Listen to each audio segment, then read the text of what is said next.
निवडणूक 2024 आपल्या कोकण विभागात 7 मे रोजी होऊ घातलेली आहे.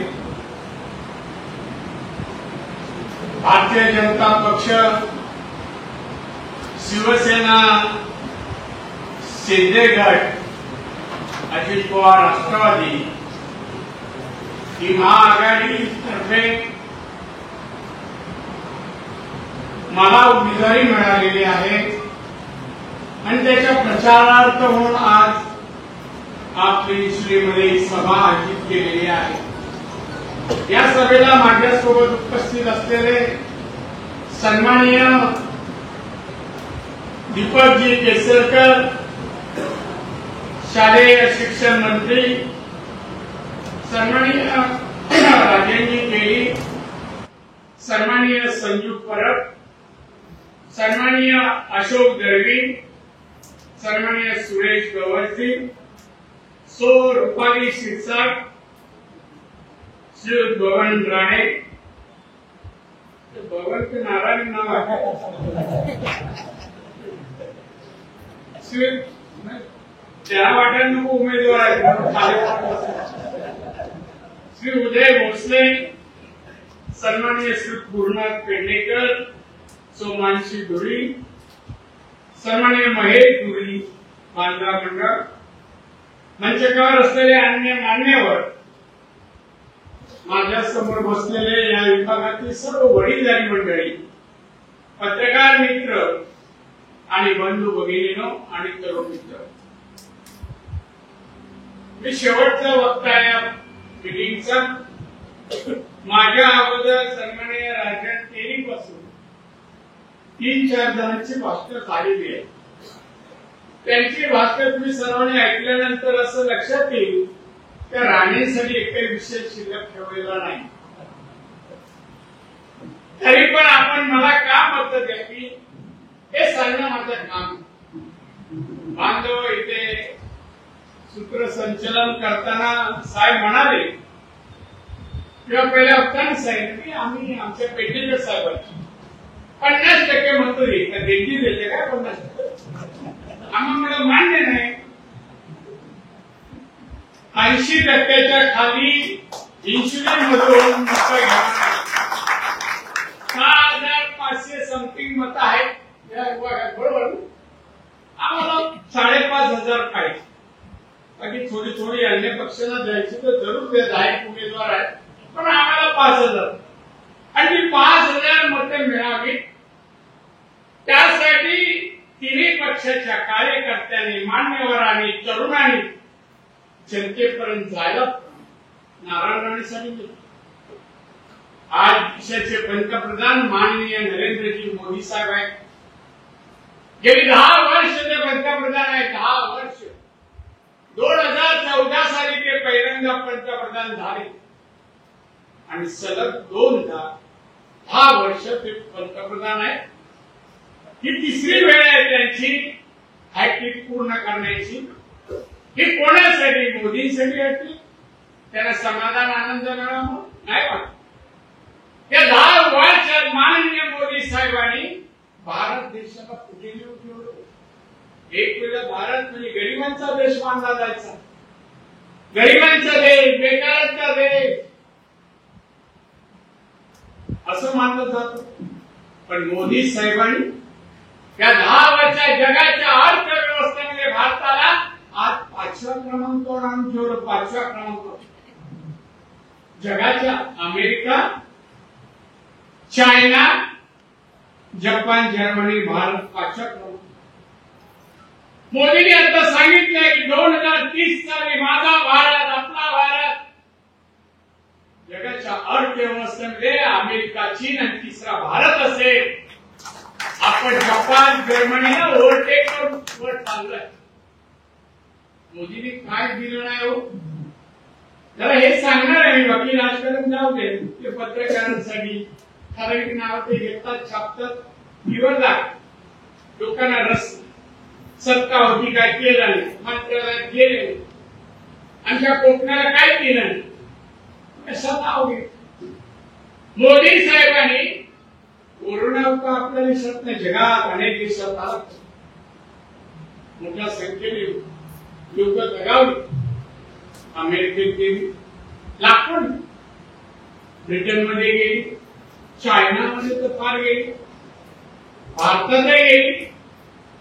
त्यावेळेला आपल्या पंतप्रधानांनी आपल्या लोकांना वाचवण्यासाठी 140 कोटी जनता आहे भारताची, जास्त लोक मृत्युमुखी पडू नयेत म्हणून त्यांनी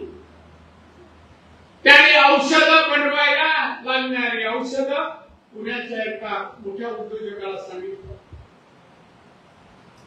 त्यासाठी लागणारी इन्शुलिन पण त्यांनी तिथे पुरवायला सांगितलं.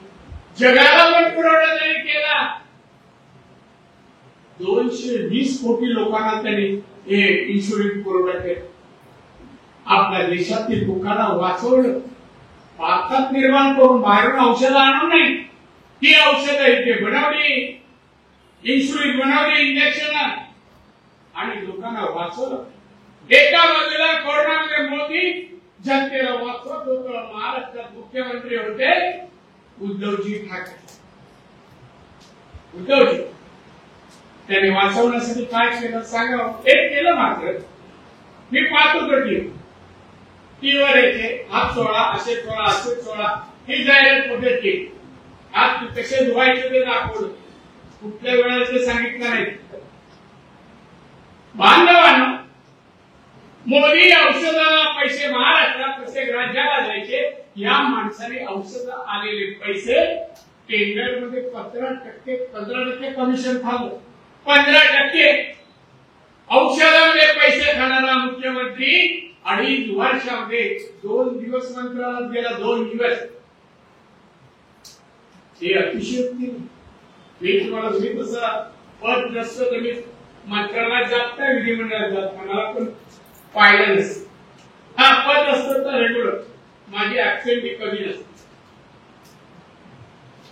एकनाथ शिंदे मुख्यमंत्री झाले आणि मी मुंबईत दौऱ्यावर होतो. मी म्हटलं आपला सहकारी एक मुख्यमंत्री झाला, अभिनंदन करायला जाऊया. मी फोन केला, मला म्हणाले मी मंत्रालयात आहे साहेब, काय करू काय करू नका, मी येईल, गुच्छ देईन आणि जाईल. मी मंत्रालयात गेलो, गर्दी होती. तिथे सगळेच काम, मी मुख्यमंत्री झालेलो होतो, 2.5 वर्ष मंत्री महाराष्ट्रात. तरी मला एक कॅबिनमध्ये बसवलं आणि तिथला स्टाफ आला, माझ्यावर गप्पा मारत होते.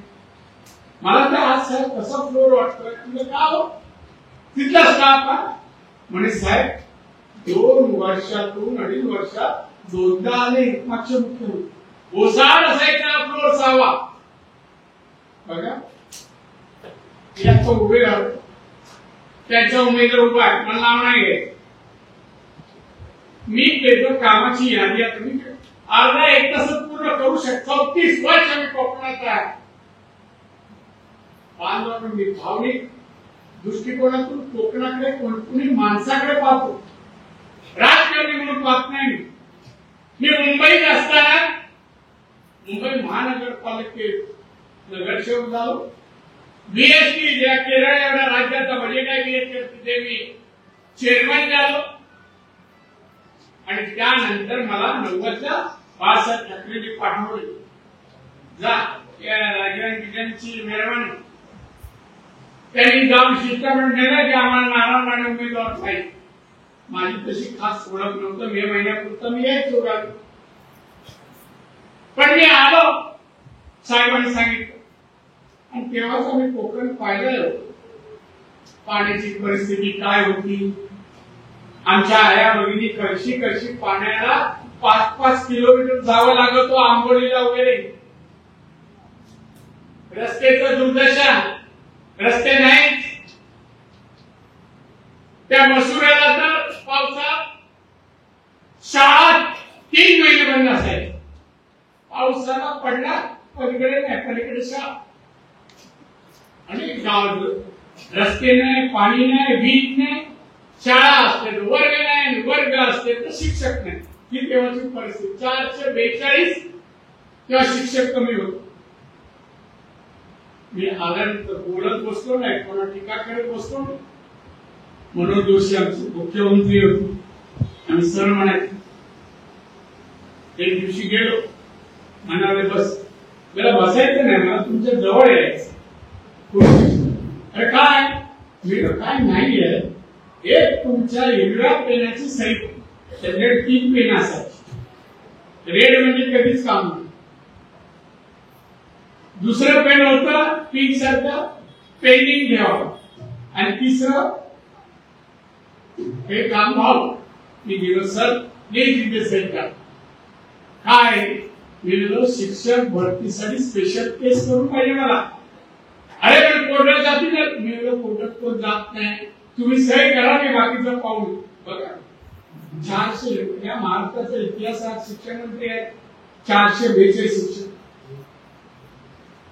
मी सगळ्यात लहान होतो, मी कॅबिनेट मध्ये लहान होतो. सगळे नेते नाडे करायचे, कामाच्या बाबतीत करायचे. आणि त्या वयामुळे माफ करायला मिळालं नाही. माझी क्षमता कुवत मी तेव्हा विधानसभेपासून दाखवत. बीएसटीत पण सगळ्यात वयाने लहान होतो आणि 3दा चेअरमन झालो. 3 वर्ष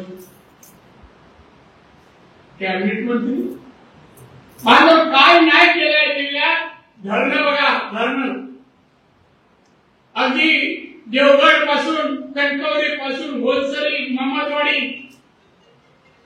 महमदवाडी वगैरे अनेक धरणं, मोठी धरणं 800. आणि आज विसरित चालू का आपण थांबू. आपल्या शब्दावर कोण जाणार नाही. काल परवा एक नोटीस आली, मला सांगितली दोडामार्गवरून दादा थांबवा. मी कलेक्टर बोललो थांबची इच्छा नाही. थांबू. पण जो विकास आज तुम्ही मला सांगा, दोडामार्गच्या बाजूला गोव्याचा विमानतळ मोकळा झाला. आज 75 विमान सुरू झाली आहेत. अजून इंटरनॅशनल व्हायची आहे. 150-200 विमानं तिथून बाजूने दोडामार्गच्या बाजूने जाणार. असंख्य 5 स्टार 1, 2, 3 नाही 25-20 जणांना आता जागा घेतल्या 5 स्टार साठी. शोरूम होती, आपल्या लोकांना नोकऱ्या उपलब्ध होती. मी त्याच्या बाजूला आपल्या दोडामार्गच्या आतमध्ये एक 1200 एकर जागा रिझर्व ठेवली. का एवढी ती? मी ओरसला टेक्निकल सेंटर चालू केलं आमच्या डिपार्टमेंटला. टेक्निकल सेंटर कोणत्या विषयाचं? इंजिनिअरिंग अँड फूड प्रोसेसिंग, आधुनिक मशिनरीचं प्रशिक्षण. Latest technology. फूड प्रोसेसिंग म्हणजे लेटेस्ट टेक्नॉलॉजी मध्ये एका बाजूला टाकी ज्यूस भरून ठेवला तर बाटली भरून 8 तासात 1,00,000 बॉटल बाहेर. 1,00,000 बॉटल. ही आधुनिक टेक्नॉलॉजी. आपल्याकडे 1000-2000 8 तासात आल्याचे करू शकत नाही. मुलगा असो मुलगी असो, अधिकारी व्हायला लागतील. तिथे हॉस्पिटलही होईल, तिथे हॉटेलही होतील, तिथे रेसिडेन्शियल घरं पण होतील. 500,000 कारखाने म्हणजे काय झालं. पण हे माझे प्रयत्न. आज सांगा कणकवलीमध्ये कोच नारळाच्या किशीपासून, रस्सीपासून 200 पेक्षा जास्त उत्पादन प्रोडक्ट काढले. त्याचं ऑफिस कणकवली. असे कारखाने कोणाला काढता. नारळ चढायला आपल्याकडे माणूस लागत नाही. लागला तर आपल्याकडे नेपाळी काम करतात देवगड बिवगडला. आता आपले लोक झाडात चढत नाही. आणि मशीन पण निघाली. आपोआप हँडल मारली तो वर जाते, नारळ घेऊन खाली.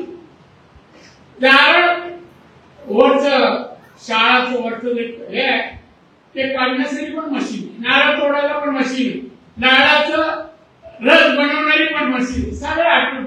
आणि 2-3 लाखामध्ये. आणि त्यासाठी आपल्या इकडे डिव्हिजन 3च्या राज्याचं मेन ऑफिस कणकवली. मी भाडं घेतलं नाही. आता 1.5-2 वर्ष झाली असतील ना. 2 वर्ष भाडं नाही.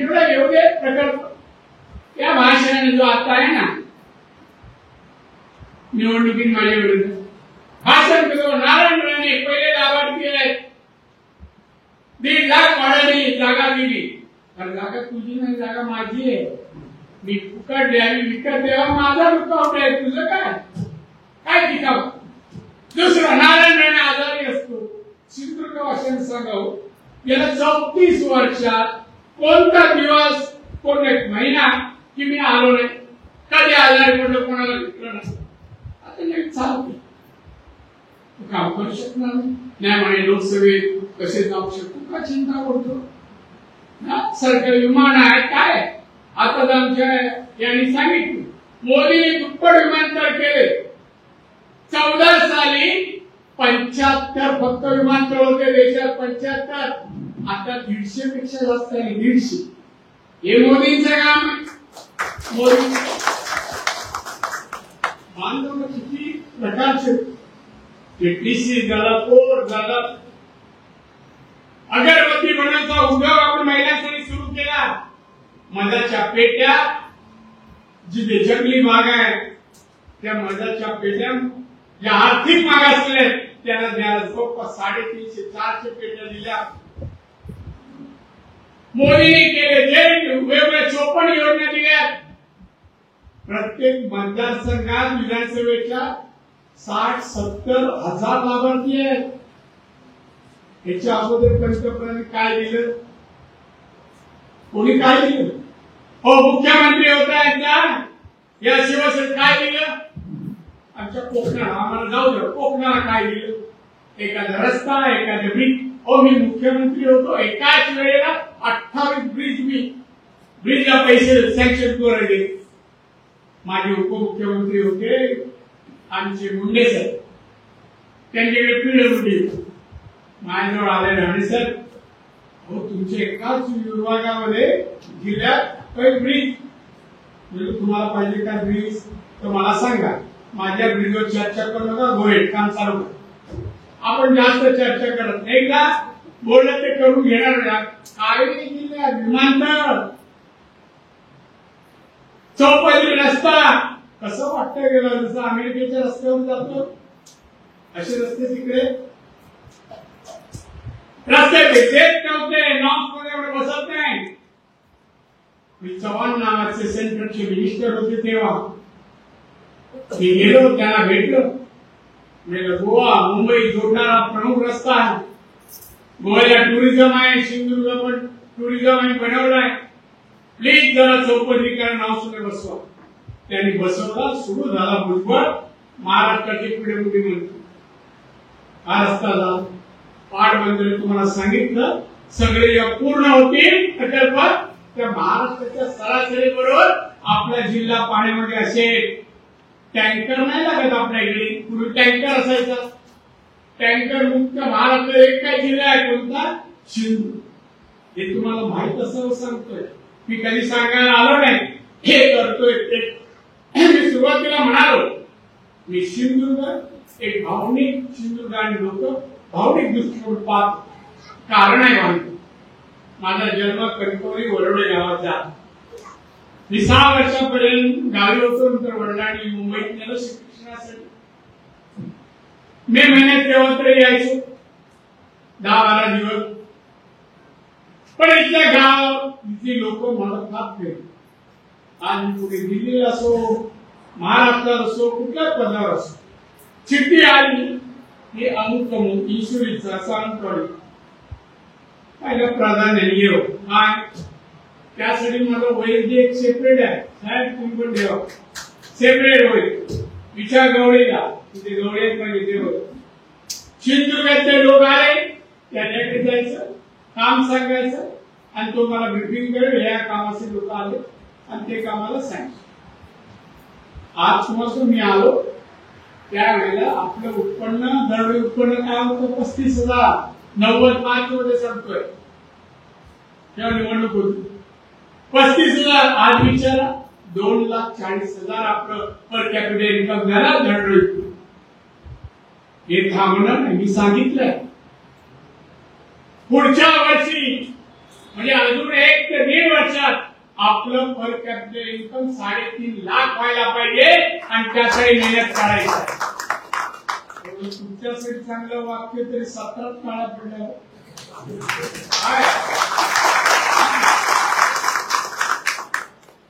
थोडं हॉलला खिडक्यात आवाज बाहेर पण गेला असं काय मारला पाहिजे. आणि म्हणून मानव तुम्हाला एक मुद्दाम सांगतो, जगातील 2 लोक रुबाबात जगतात. जगातला प्रगत देश अमेरिका, त्यांचं दरडोई उत्पन्न किती? 54 लाख माणसाचं, 54 लाख. चायना किती? 36 लाख. त्यानंतर जपान आहे, जर्मनी आहे, आपण खाली 2 लाख. हे 2 लाखाचं 3 लाख 4 लाख आपण करत गेलो. आपलं जीवनमान उंचावे, आपल्या राहणीमानात, खाण्यामध्ये, सगळ्यामध्ये फरक पडेल. खाण्यामध्ये बोललो, पिणं मी मारलं तर गोवा बाजूला म्हणून तो शब्द नाही बोललो. नाही तर पैसे मिळवले कसे खर्च करायचा प्रश्न, मग गोवा मोठी असं नाही. नाही, प्लीज मिळवलेला पैसा योग्य गुंतवणूक करा. आपल्या इकडे गुजरात सारखे मुकेश अंबानी, अदानी का नाही झाले? आज तुम्हाला एक सांगतो, मी महाराष्ट्र देश नाही, मत चांगलंच आहे. आपल्या देशात लोकसंख्या किती? 140. मारवाडी समाज किती आपल्या देशात? 1 का? 1. भारताच्या अर्थव्यवस्थेमध्ये मारवाडी समाज किती? 22%. लोकवस्ती 1%, पण अर्थव्यवस्था त्यांच्या ताब्यात 22%, 1/4 त्याजवळ. आज माझ्याकडे इंडस्ट्री आहे ना, माझ्याजवळ 7 कोटी उद्योजक आहेत. त्यामध्ये 18 कोटी कामगार आहेत. मॅक्झिमम गुजरात, तामिळनाडू आणि राजस्थान मॅक्झिमम उद्योग. आपण किती? 1 लाखाच्या, त्याचं 2 लाख, मॅक्झिमम 50 लाखाचा कारखाना झाला काय? 4 चाकी गाडी दारासमोर येते. बँकेचे हप्ते भरण्याच्या 2 वर्षात गाडी खेचून. पण आपण आजच्या मर्सिडीज घ्यावी, दुसरी अजून मोठी गाडी घ्यावी. उत्पन्न वाढवण्यासाठी, धंदा वाढवा, उत्पन्न वाढवा, प्रॉफिट वाढवा, यासाठी प्रयत्नशील असलेले उद्योजक मला नाही दिसत. मी अख्ख्या देशात 60% राज्यात जाऊन आलो. खाली तुमच्या केरळा गेलो, तामिळनाडू गेलो, कर्नाटक गेलो, वरती आसाम, जम्मू काश्मीर करत करत राजस्थान, गुजरात, खालीपर्यंत आलो. फक्त थोडे राहिले, पण सगळीकडे जीवनमान, राहणीमान, उद्योग हे पाहिजे. ही केरळाने काठावर प्रगती केली. खाली पाय पुसलेले ना कार्पेट, या काथ्यापासून बनवतात. किती प्रकार आहेत? 285. आपल्याला एकच माहिती आहे, पाय पुसला आता आला, पावसात उपयोग असतो. 285 व्हेरायटीज आहेत. हा आता हायवे बाजूला. या हायवे जर खोदला तर पहिलं वर सिमेंट असेल किंवा डांबर असेल, त्याच्यानंतर खाली 0 नंबर खडी असेल, आणि त्याच्या खाली या काठापासून बनवलेली जाळी आहे. ती जाळी खाली टाकली, त्याच्यानंतर 0 नंबर खडी, डांबर किंवा सिमेंट. आम्ही चलो काय लागता आता उपयोग? म्हणजे काठामुळे पाणी राहत नाही, रस्त्यावर निचरा होतो, म्हणून आता वापरायला लागले. बघा, नारळाची किसी आपण काय करतो? फेकून देतो ना, लावून टाकतो. पण आता काय काय बनवतात बघा. त्याही पुढे जाऊन सांगतो. एक बँगलोरचा उद्योगपती आला माहिती, चांगला सुटा फुटा होता, घरी जायला कंटाळलेला. सांग मुझे मिलना है आपसे, बोलिए क्या काम है? बोला सर मैं कार डीलर, मैं जो रस्सी बनाते हैं और उसे जो कचरे के माफी नीचे आपण भोगा म्हणतो, त्या तो जो खाली पडतो त्याच्यापासून मी प्लाऊड बनवतो. प्लाऊड बनवतो, फर्निचर बनवतो, एक्सपोर्ट करतो. 50 एकरमध्ये त्याची फॅक्टरी. उलाढाल त्याची उलाढाल 800 कोटीची, 800 कोटी वर्षात. बघा, एक बँगलोरी माणूस कर्नाटक. काय आपण जी जो आहे भुगा पडतो, आपण एकत्र शेतात टाकतो आणि जाऊ. आप यहाँ क्यों आए? नहीं, मुझे यहाँ कारखाना लगा. जरूर लगा. मी दिला भुग्याचे तरी पैसे लोकांना मिळतील काय असे 5 रुपये 2 रुपये काय ना भाजी तरी येईल, मग त्याला मी परवानगी दिलं, तुला जागा कुठे पाहिजे हे गोशाळा मी करतो, मुद्दाम सांगतो मी राष्ट्रवादीचं घड्याळ थांबत नाही. करंजाला कणकवलीला एक गोशाळा चालू, मी बऱ्याच देशात गोशाळा पाहिला, गुजरात बऱ्याच ठिकाणी पाहिलं. मला काही गोष्टींची हौस, तुमच्या आंबा काजूपेक्षा मी शोची जी प्लॅन असतात ना, मी शोधायला पुन्हा बिना कुठे कुठे जातो पाहिजे. दुसरी आपल्याला हवी पिक्चर टीव्ही वगैरे आपण बातम्या सोडतो आणि ती त्या गोशाळेत पाहिल्यानंतर मी गोशाळा 23 एकर मध्ये होते. कारण काय काय त्यात गायी आहे, गीर जातीच्या गायी या राजस्थानमध्ये मिळते. गाय 3 लाखाच्या खाली नाही, एक गाय ही 20 लिटर पेक्षा जास्त दूध देते. एक मी 100 गाय बुक केले. शेण येईल त्यांचं, त्या शेणापासून खत बनवणार, विकाय खत, त्या खता शेणापासून गॅस बनवणार, जेवण बनवणार गॅस तो बनवणार. एवढंच काय तुम्ही टेकून उभा राहिला ना, ते भिंतीला कलर आहे की नाही, तो कलर पण शेणापासून बनवा. जयपूरला पाहून आलो, शेणापासून रंग बनवणं 180 रुपयांनी विकतात ती फॅक्टरी. हे सगळे मी कणकवलीला सुरू करणार, पाहायला चालू झालं जरूर या, 2 महिन्यात सुरू होईल बांधकाम आणखी. आणि त्याच्या बाजूला नुसतं दूध, दुधाची सगळे चिकन बिकन चीज बटर सगळं बनणार, एक्सपोर्टही होणार. आणि त्याशिवाय त्या गोशाळेच्या बाजूला गोट फार्मिंग, शेळ्या मांड्याचा प्रकल्प आणि पोएट्री. आता तुम्ही आपला जिल्हा मागे राहिला नाही, तुम्ही कोंबड्या खाता, नॉनव्हेज बहुतेक जण आहे. आपल्या खारेपट्याला या जिल्ह्याच्या शेवटी एक तरुणाने, शिकलेला तरुण आहे, त्यांनी पोएट्री सुरू केली. कशी पोएट्री? माझा 1982 पासून मुंबईत व्यवसाय आहे, मुंबई मला भाव पाहतो, पण तेव्हापासून आहे पोएट्री. रिटेल शॉप आहे 2. इथे त्यांनी पोएट्री चालू केली. अंडा देणाऱ्या कोंबडे कशात? एअर कंडिशन मध्ये कोंबडे जाऊन पाहून एअर कंडिशन, आणि हमखास एवढी अंडी म्हणजे एवढी अंडी त्या ठरलेल्या दिवसात देतो. चांगल्या प्रॉफिट मध्ये. मी गेलो त्या अहमदाबादला, एक गोशाळा पाहिजे, गायना पण एअर कंडिशन मध्ये ठेवलं, काही ठिकाणी फॅन आहे, काही एअर कंडिशन आहे. 4 गाय, मग एक साफसफाई करायला माणूस आहे. आपल्याकडे बांधली का बांधली, जाऊ दे ना, कोण विचार, शेत तर बघणारच नाही. ते गायला पवित्र मानतात जैन समाज.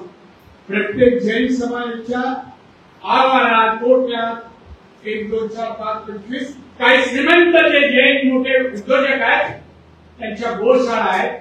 5-5, 10-10 हजार गायी नुसत्या पाळल्या आहेत, दुधासाठी नाही. त्यांना वाटतं मागचा धनराज होतो गायी पाळल्यात, ही त्यांची विचारसरणी. त्यामुळे गायी आणि पाळले, दुधाचा व्यवसाय करणं कुठल्याही व्यवसायापेक्षा पैसे. तुम्ही अमूलची जाहिरात टीव्हीवर काय का मी पाहणार 2 वेळा. मला असं काय पाहण्याची आवड, माझं असं काय फार होऊ शकत. बरेच प्रकल्प मी आणले. आपल्या त्या भिरवड्या रोडला सांगवे गाव आहे, 1-1.5 महिन्यापूर्वी एका मुलीने सावंत आडनाव आहे, MBA झालेली आहे, तिची एक फॅक्टरीचं मी उद्घाटन केलं. सांगा कसली फॅक्टरी असेल? गवती चहा पासून ऑइल बनवायचा कारखाना. गवती चहा सर्दी झाली का चहा टाकायची, तेवढा पुढे आपण कुंडीतच लावतो, शेती करत नाही गवती चहा. तिने शेती केली, बाहेर गवती चहा विकती घेते, ऑइल बनवते. उद्घाटनाच्या दिवशी तिला मी विचारलं, तू हे ऑइल कसं किलोने विकणार आणि कुठे विकणार?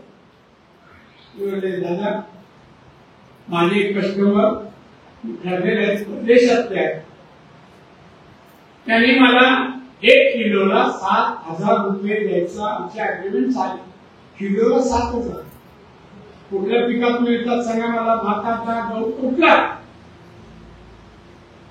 7,000 किलोने विकणार, परदेशात निर्यात करणार, आपल्या कंट्रोल सांगेगा.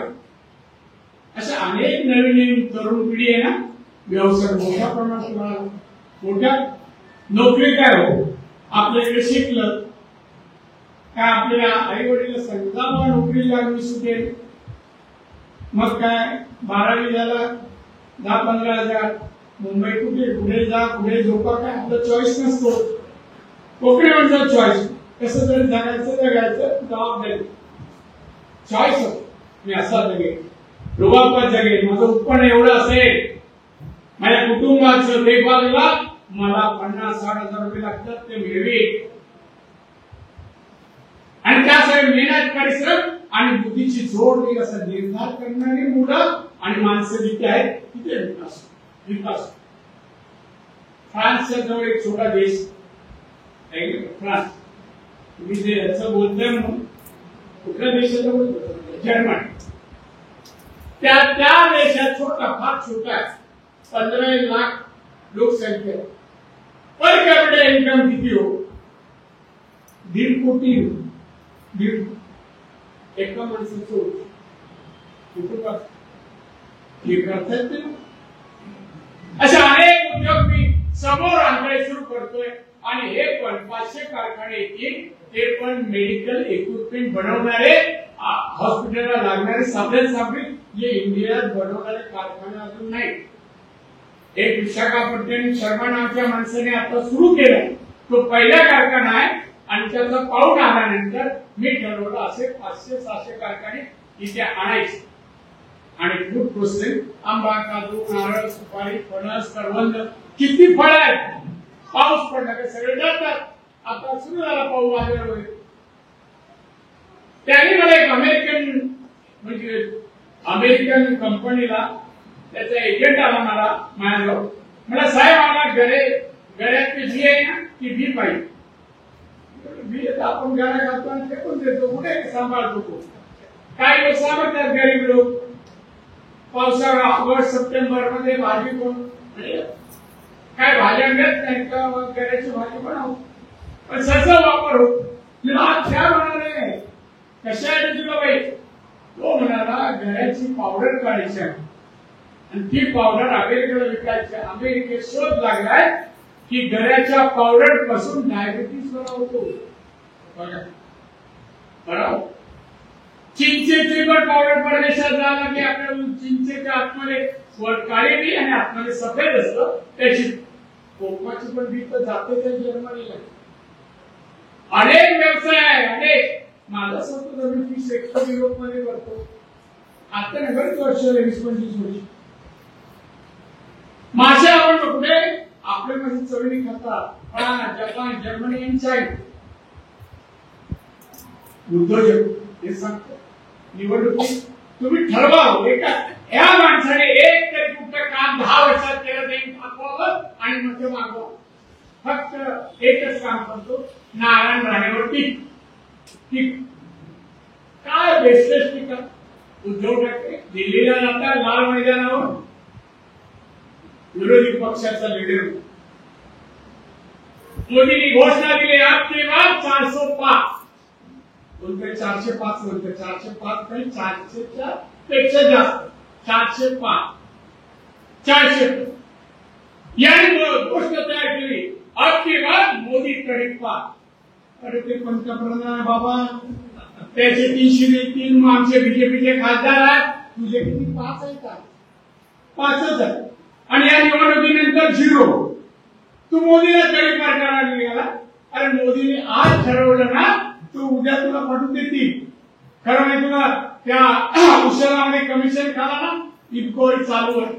कुठल्या क्षणी या जेलमध्ये जाईल काही म्हणून तो त्याचं ते पिल्लू आहे, सांगण्याचं संपत काही म्हणे.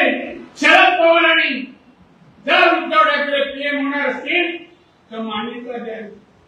काय होईल, मुख्यमंत्री पद जमलं नाही, 2 वर्षात 2.5 वर्ष दोनदा गेला, एक काम केलं नाही, एका विषयाचं नॉलेज नाही, आणि पंतप्रधान 5 खासदार आणि आमचे 330. काय त्या 5 पण येणार, आम्ही येऊ देणार, याला तर नाही जाता गेले जमाय. बांधवांना मला सांगायचं, देशासाठी, देशातील 140 कोटी जनतेसाठी, कोकणासाठी तुम्ही मत या वेळेला कमळाला मिळालंच पाहिजे, असं काम करा. नारायण राणे म्हणून नाही, पंतप्रधान, असे पंतप्रधान भारताला मिळाले म्हणून जगात एक कर्तृत्ववान पुरुष म्हणून आमच्या मोदी साहेबांची कीर्ती झालेली आहे, बहुमान मिळतोय, लोक कौतुक करतात. अमेरिकेच्या अध्यक्षांनी त्यांचं कौतुक केलं, आणि म्हणून असे पंतप्रधान देशाला विकसित विषय नेत आहेत, महासत्तेचा आणि आत्मनिर्भर भारत बनवण्यासाठी नेत आहेत. तरुणांनी उद्योगधंदा करून समृद्ध भारत बनावा या संकल्पनेत काम करणारे मोदी साहेब यांना निवडून देणं आपला खरा धर्म. आपलं नाही, याला काय मत, याला कसली चर्चा.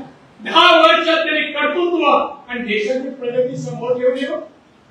माझी कोणती साई महिलांचा प्रश्न खेडेगावात टॉयलेटचा, संडासाचा, किती टॉयलेट बांधून दिले मोदी साहेबांनी 9 वर्षात? 11,72,00,000. उद्धव ठाकरेला बोलावं त्याला सांगा, लिहून दिले आकड्यामध्ये, 11,72,00,000 आकड्यामध्ये लिहून. शक्य नाही. बांधणाऱ्याला घर नाही, झोपड्यात पडतात, पाऊस पडला का पावसात भिजत काढतात. अशा 4.25 कोटी बना पक्की घरं मोदी साहेबांनी दिली. उज्ज्वला गॅस मध्ये गॅसची सबसिडी दिली. घरात आजारी माणूस पडला, औषधाला पैसे नाही, आयुष्यमान भारत कार्ड त्या कुटुंबाला 5 लाखाची योजना सुरू केली. महिलांसाठी उद्योग, त्या उद्योगाला सबसिडी 35%. महिलांनी तुम्ही उद्योग सुरू केला, लोन घेतलं सरकारकडून, 100 रुपये उधार सांगतो, 100 रुपये लोन घेतलं, तुम्हाला 65 परत करायचे, 35 माफ आहे. अशा आणि त्यात मागासवर्गीय असेल, आदिवासी असेल आणि महिला असेल तर 90% सबसिडी आहे. 90%, 100 रुपयाचं कर्ज, 90 रुपये माफ, 10 रुपये भरायचे. हे मोदींचं कर्तृत्व आहे. अरे असा व्यक्ती पाहिजे की नाही? काही बोलता तरी पण काय अवकाश आहे मोठ्या माणसाला. या कोकणात अपशब्द आणि वर पण पाहत नाही आपण मोठ्या माणसाला. का नसतं का जातात नमस्कार झाला काय करायला? बांधवांनो, हे शिवसेनेत मी 39 वर्ष माननीय बाळासाहेबांनी शिवसेना स्थापन केली ना, ती मराठी माणसाच्या न्याय हक्कासाठी, हिंदू धर्माच्या रक्षणासाठी. शाळेत होतो मी, त्या शाळेत 15 वर्षाचा होतो. मला मेंबर करून घेतलं होते, 18 नाही होईल. मग मी एक उंचा पुढा मला मित्र घेतला, त्याला 2 रुपये दिले. मी त्या परत पाचशे वाय उभा राहिलो. परत तुझं नाव थोडा वेळा श्री नारायण राणीचा नाव सांग, 2 रुपये दे, रजिस्टर आली का मला, असे मी मेंबर असं त्यावेळेस. अरे त्यावेळेस शिवसेनेने जे नाव केलं, दरारा केला मराठी माणसाच्या न्याय हक्काचे भांडण, त्या उपयोग नाही. हा इतर वेळावर मागोवा आलाय, त्या काही संबंध नाही. तेव्हा बातमी असताना तोही होता बाळासाहेब, त्याला मुख्यमंत्री बनवलं, त्याला नारायण दिसतो. अरे काम कर, कामाने कार्याने. आज कुठलाही मुलगा माणूस कुठला आजारी पडो, वडिलांच्या नावाने ट्रस्ट केलाय गेली 25 वर्ष. औषधाला पैसे, ऑपरेशनला पैसे.